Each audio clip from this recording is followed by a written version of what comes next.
So a lot of people are asking the question, Mr. President, what exactly were people voting for in the last presidential election? Well, many things. We have many citizens who are voters in this country. But the recurring theme seems to be the cost of living for the average family. The ability of mothers and fathers to make ends meet and to see a realization of their dreams and aspirations. But we were told over and over again that families across this country were being overwhelmed by the cost of living, gas, groceries, housing. And so they gave a majority of the votes to President Trump, who promised he would make America great again.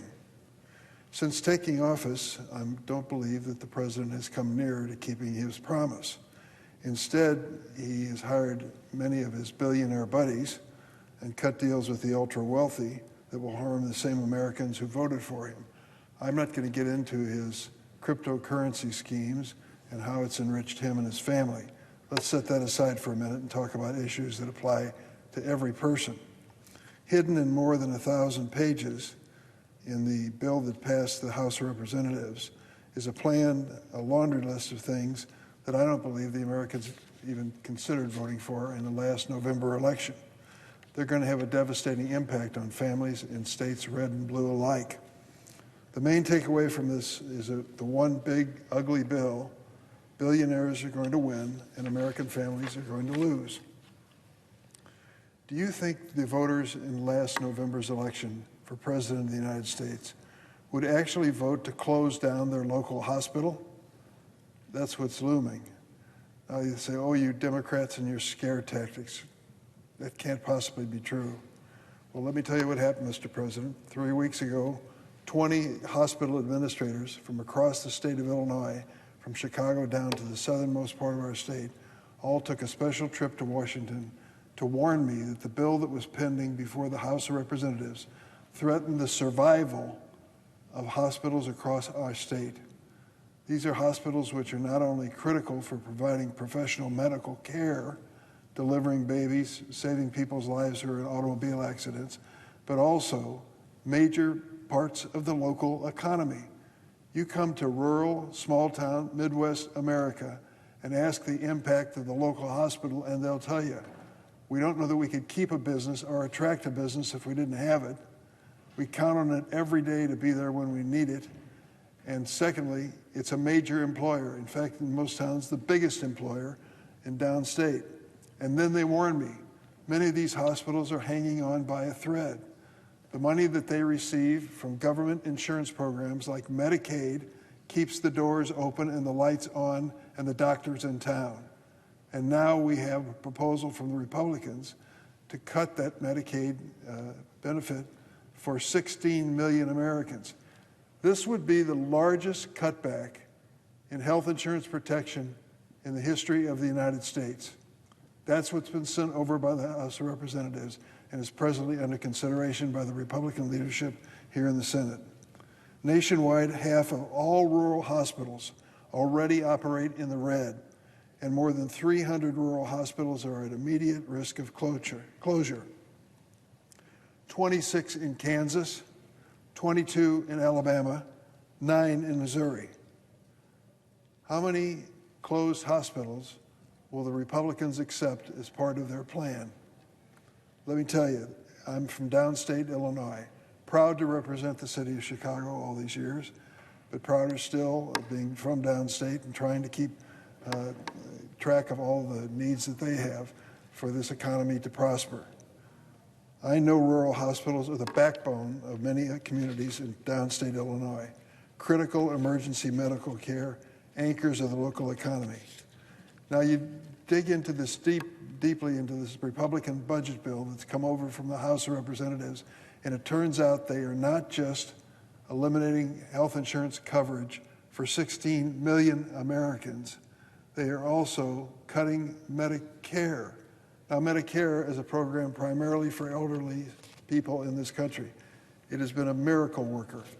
Medicare was created in the 1960s, and it's no coincidence or surprise that the life expectancy of Americans went up as Medicare took root and became part of health care in America. Despite promising to leave Medicare alone, which everyone has said from Donald Trump on down, Republicans couldn't help themselves. They slashed Medicare benefits and reduced access to hospitals, nursing homes, and medications for seniors in all 50 states, Medicaid and Medicare. So why would Republicans in Congress take a wrecking ball to these two major parts of our healthcare system? To provide money for tax breaks to the wealthiest people in America. I'll bet you think he's making that up. I'll bet you it's another one of those political schemes of his. It's not being made up. It's true. They want to generate enough money to give tax breaks to wealthy people. Based on a new update from the Congressional Budget Office today, up to 16 million Americans are now estimated to lose their health insurance coverage under this Republican plan that passed the House and is now being considered by the Senate Republicans. I can just tell you this from a personal basis, there is no more helpless feeling in the world than to be a father with no health insurance and being told that your beautiful baby has a serious medical complication. I know, I've been there. Some Republicans are downplaying these catastrophic health cuts.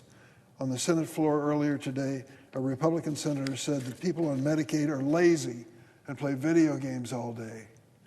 At a recent town hall meeting, when a concerned constituent raised the Republican proposal, Medicaid cuts, and said that people would die, there became a great controversy, the response of the senator to that comment. It sounds like Republicans in Congress want to be the ones deciding who is worthy of health care in America. But Americans who depend on Medicaid are not strangers. They're your neighbors. They're people at your church, your school, and at your work. It probably is your family too. If you or a loved one gets sick, will congressional Republicans deem you deserving of seeing a doctor? Is that what this debate was all about? Is that what this election was all about? Did the American people vote for tax cuts for billionaires? I don't think so. A party like the Republicans, who claim they're the party of the working class billionaires, they refuse to put their money where their mouth is. Republicans in Congress may say they're just trying to lower your taxes, but most of the benefit is going to wealthy people who won't even notice it. Maybe their bookkeepers and accountants will give them the good news that they just saved another $200,000, $300,000 in taxes. Under the Republican plan, taxpayers and the wealthiest, 0.1%, would get a $300,000 tax cut every year. $300,000 for the richest of the richest in America. Why? At the expense of health care for 16 million Americans? It makes no sense.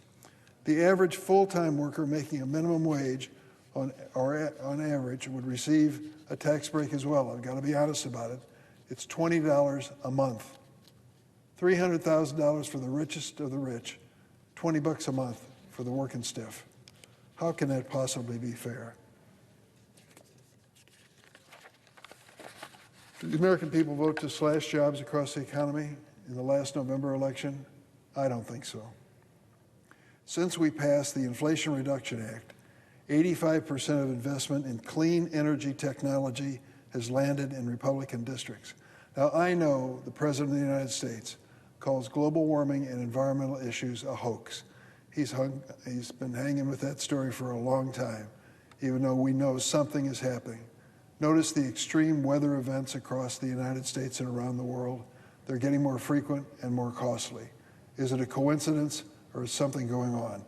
I happen to believe something's going on. In just 2 years since passing the Inflation Reduction Act, businesses have announced 340 new clean technology projects. One estimate says that these projects will create 150,000 permanent jobs. I've seen it in my state. That includes more than 9,000 jobs in Texas, 4,800 in Ohio, 4,500 in Indiana, and 2,700 in my home state of Illinois. The Republicans' big, ugly bill puts these jobs at risk, taking a hatchet to tax policy that make these projects possible. The promise of a Republican repeal has already scared the private sector into withdrawing $14 billion in investment and canceling 10,000 clean energy manufacturing jobs. Why would the so-called party of the working class want to give their own constituents a pink slip? I don't get it. Now, some of my Republican colleagues have been brave enough to raise alarms about the Medicaid cuts, roll back clean energy credits, and the cost of the bill. You know what the cost of this bill is to give tax breaks to the wealthiest people? $3.8 trillion more on the deficit over the next decade. We already know the scammer-in-chief will try to bully Republicans into choosing billionaires over working families, using anything he can to persuade them or threaten them. My Republican colleagues must know that this plan does not make America great again. It makes our debt the greatest in the history of our nation. But instead, it harms families in red and blue states looking for a fair shot. Their lip service to these terrible cuts is not enough. I urge a handful of my Republican colleagues, and that's all it takes. Show some courage, show some common sense.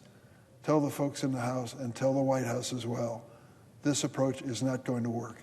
Taking health insurance away from 16 million Americans, more than has ever happened in the history of this country, is unfair, fundamentally unfair, and we all know it. We know it intuitively. That's just not fair. Taking Medicaid away from reimbursing hospitals and doctors with critical care in small towns and rural areas is a mistake that we'll pay for generations to come. I urge my Republicans to listen to their constituents, because I know that Americans who voted for Trump in November did not vote for what I've just described today on the floor of the Senate. We need 4 Republicans, 4, to stand up and say, this doesn't make sense. Too much debt, too much pain for families, too much of a gamble for rural areas and small-town America. We've got to stand up and make a much better effort, and we should do it on a bipartisan basis as quickly as possible. Mr. President, I yield the floor.